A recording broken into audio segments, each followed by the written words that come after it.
This coming Sunday is Easter Sunday. We have finished our Lenten journey.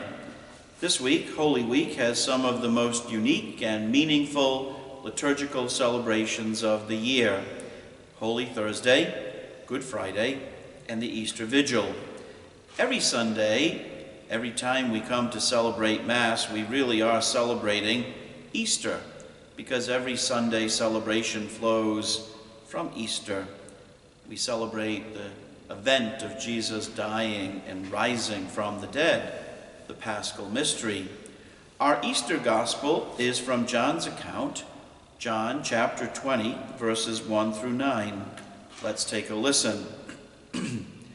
On the first day of the week, Mary of Magdala came to the tomb early in the morning while it was still dark, and saw the stone removed from the tomb. So she ran and went to Simon Peter and to the other disciple whom Jesus loved, and told them, "They have taken the Lord from the tomb, and we don't know where they put him." So Peter and the other disciple went out and came to the tomb. They both ran, but the other disciple ran faster than Peter and arrived at the tomb first. He bent down and saw the burial cloths there, but did not go in. When Simon Peter arrived after him, he went into the tomb and saw the burial cloths there, and the cloth that had covered his head, not with the burial cloths, but rolled up in a separate place. Then the other disciple also went in, the one who had arrived at the tomb first, and he saw and believed, for they did not yet understand the scripture that he had to rise from the dead. Mary Magdalene has gone to the tomb and sees that the stone has been rolled away. What must have been her initial reaction? We get an idea of what she was assuming as she tells the disciples, "They have taken the Lord from the tomb, and we don't know where they put him." Who took him?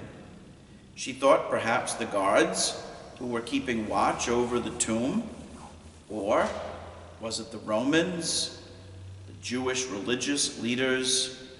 I suspect she was a bit frantic, perhaps panicking. She didn't expect to see that stone rolled away. Peter and the other disciple, hearing the news, and perhaps seeing her reaction, run to the tomb to see for themselves. When they look in, they see the burial cloths, but the body is not there. The body would have been wrapped in strips of cloth. We are told simply that the other disciple saw and believed. He comes to the conclusion that Jesus has not been taken away by any group of people, but that he has risen. What do you think the mix of emotions would have been for that disciple? He saw and believed.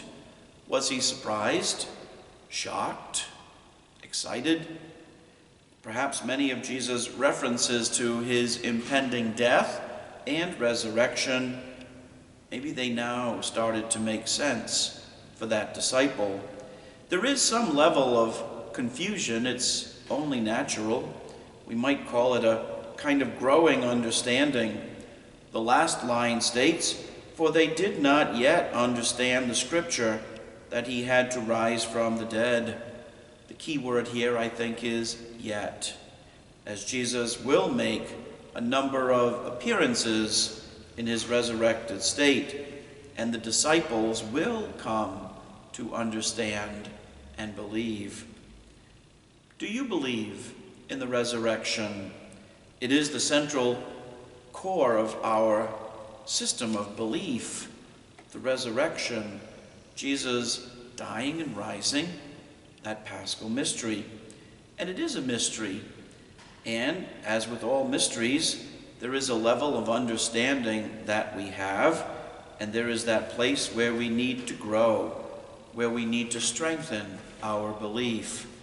Easter, celebrated each year, in a way, helps us to explore that Paschal mystery, helps us to delve into the mystery, to understand it in a deeper way. It's an opportunity for us to come to grips with what dying and rising for Jesus truly means. And why is this so important? Because we, through our baptism, have been given the pledge and promise of new life, to be raised, to live for eternity with him in heaven. It's a mystery for us.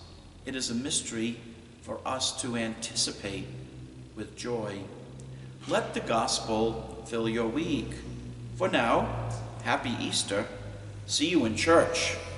God bless.